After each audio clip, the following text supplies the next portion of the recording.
BEd 2022, BEd 2022, उसका form online आ चुका है। अगर आप यूपी में बीएड करना चाहते हैं तो आपको UP BEd JEE joint entrance exam देना पड़ता है।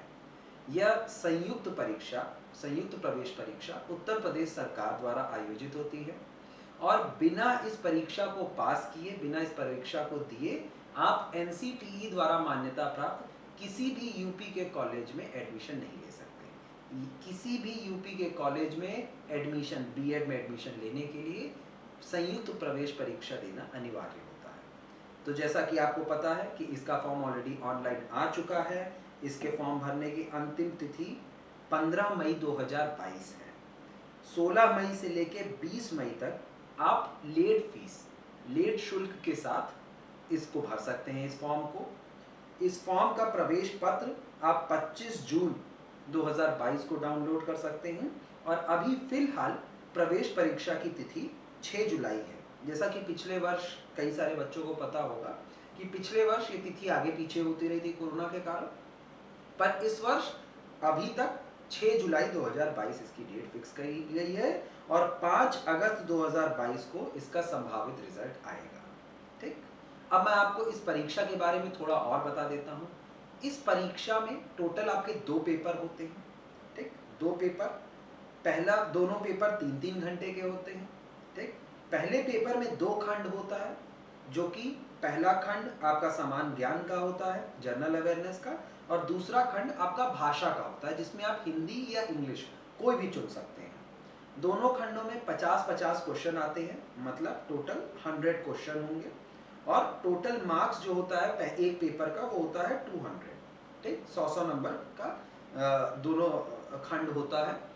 आपको एक प्रश्न सही करने का 2 नंबर मिलता है।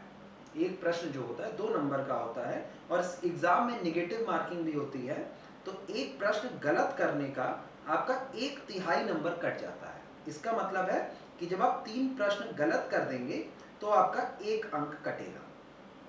ठीक, क्लियर है? इसी तरह पेपर 2, उसमें भी 2 खंड होते हैं, 50-50 क्वेश्चन होते हैं। एक क्वेश्चन 2 नंबर का होता है, 100 नंबर का टोटल 200 नंबर का दूसरा पेपर भी होता है। उसमें पहला आपका जनरल एप्टीट्यूड टेस्ट आता है और दूसरा आप किस विषय से आपने अपना ग्रेजुएशन किया है उस विषय की योग्यता का। तो अगर आपने बीएससी से किया है तो आपको विज्ञान वर्ग का सवाल पूछा जाएगा। आपने बीए किया है तो आपका कला वर्ग से पूछा जाएगा। आप एग्रीकल्चर से हैं तो कृषि वर्ग से सवाल पूछे जाएंगे और अगर आप कॉमर्स से हैं तो वाणिज्य वर्ग से सवाल पूछे जाएंगे। इस पेपर में भी नेगेटिव मार्किंग होती है। सही सवाल करने पर +2 और गलत सवाल करने पर -1/3 किया जाएगा। ठीक, मुझे लगता है कि ये आपको सभी पॉइंट क्लियर हैं। आप डेट्स का विशेष ध्यान रखें क्योंकि अब दिन बहुत कम बचे हैं। 15 मई को लास्ट डेट है फॉर्म भरने की। 20 मई तक आप लेट फीस के साथ फॉर्म भर सकते हैं। मेरे पास कई सारे बच्चों का सवाल आता है कि सर क्या अगर मैं फॉर्म ना भरूं और एग्ज़ाम ना दूं तो भी क्या मेरा बीएड में एडमिशन हो सकता है, या सर क्या कोई मैनेजमेंट सीट होती है बीएड के लिए? तो मैं आपको बता दूं, इस डाउट को क्लियर कर दूं कि बीएड में मैनेजमेंट सीट नाम की कोई चीज़ नहीं होती है। ठीक, मैनेजमेंट नाम की कोई सीट नहीं होती है बीएड में। हाँ, बीएड में एक चीज़ होती है डायरेक्ट एडमिशन नाम की। ठीक, डायरेक्ट एडमिशन में, पर इसका प्रोसेस भी मैं आपको क्लियरली बता दूं कि बीएड में जब आप अपना दोनों पेपर 1 और पेपर 2 दोनों दे देते हैं, उसके बाद उसके मार्क्स के आधार पे आपकी एक रैंक जनरेट होती है। ये रैंक आपके मार्क्स के आधार पे जनरेट होती है। उसमें आपके कैटेगरी रैंक और स्टेट रैंक दोनों अलग अलग आती हैं।